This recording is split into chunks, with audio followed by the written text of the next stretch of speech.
Well, no, I think that there's a lot of, the various states of grief going on with Democrats. Obviously, there was some anger, and there's been some depression, and now we're seeing some acceptance. Hillary Clinton was not a very good candidate. As we know, she took some of these states, the blue wall in the upper Midwest, states like Wisconsin and Michigan and Pennsylvania, for granted, and it came back to bite her. You got a big show lined up on Fox News Sunday. You have starting with the Vice President-elect Mike Pence. Tell us about that and more.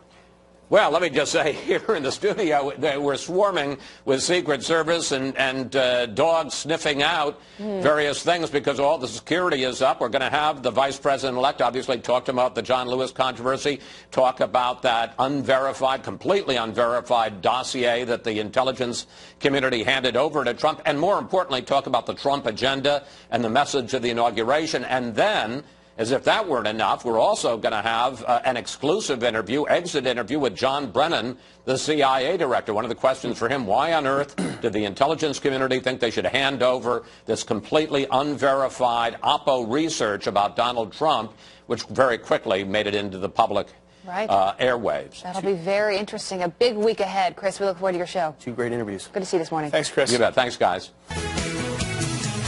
I believe in forgiveness. I believe in trying to work with people. It's going to be hard. It's going to be very difficult. I don't see this president-elect as a legitimate president. I think the Russians participated in having this man get elected, and they helped destroy the candidacy of Hillary Clinton. I don't plan to attend inauguration. It would be the first one that I miss since I've been in the Congress. You cannot be at home with something that you feel that is wrong.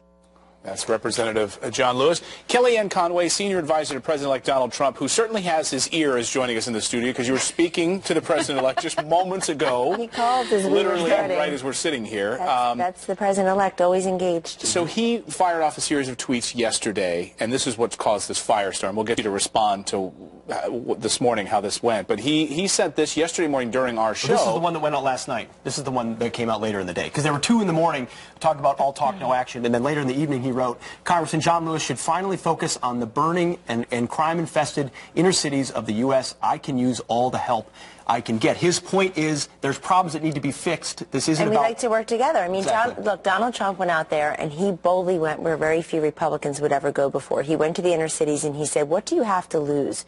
And many responded. He got a higher percentage of the African-American vote than did Mitt Romney or John McCain.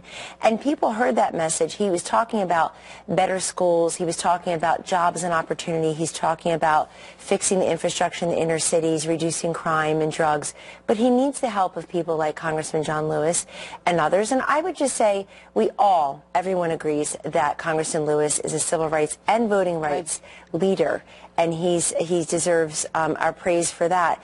But it is disappointing to hear somebody who has such an important voice and platform to say what he said about the president, which, by the way, is just false. He is a legitimate president. He won over 2,700 counties. He flipped 200 President Obama counties, or now Donald Trump counties. And in John Lewis's state of Georgia, Donald Trump won by 5 points, and he won 128 counties. Hillary Clinton won 31 counties in Georgia. So we need to work together to help the inner cities and everyone else in America, and we would like his help. Right. No, here's the interesting thing, though. The tweet that he sent out yesterday, and we reported on our show, it didn't have anything to do with race. It didn't have anything to do with John Lewis's past. And you saw how it played out yesterday with Democrats tweeting about this, the mainstream media turning it into that debate. What do you make of that? Abby, disappointing but not surprising. The media got this party started earlier in the week by talking about and publishing the fake news to call into question Donald Trump's election.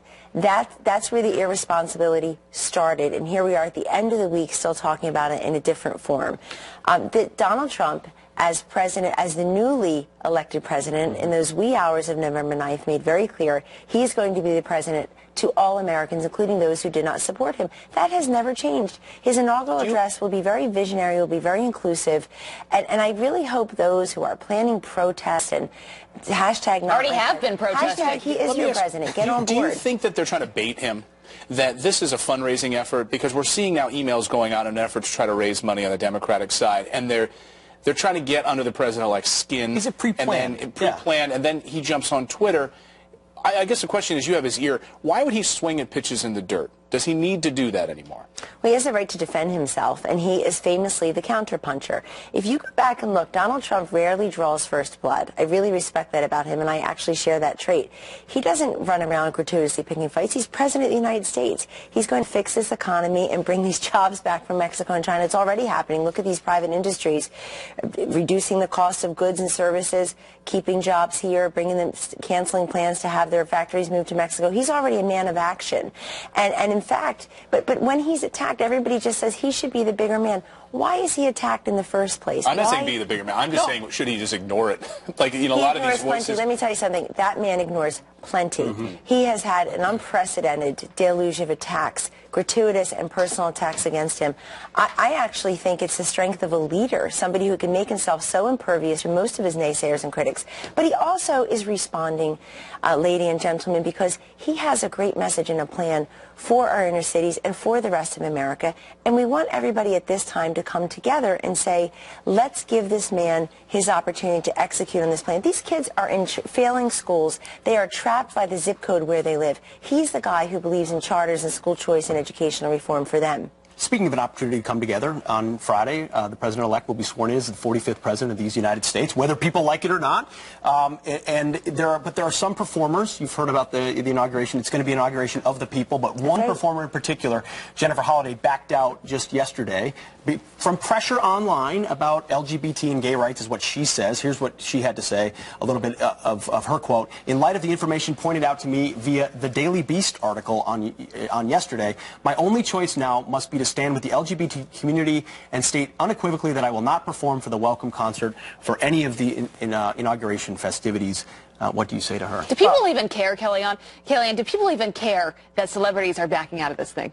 Probably not. That's a different question. I'm disappointed that she canceled based on an article or based on, some folks expressing their opinion. I wish she had called one of us and actually gotten access to what the president-elect's feeling on any of this is.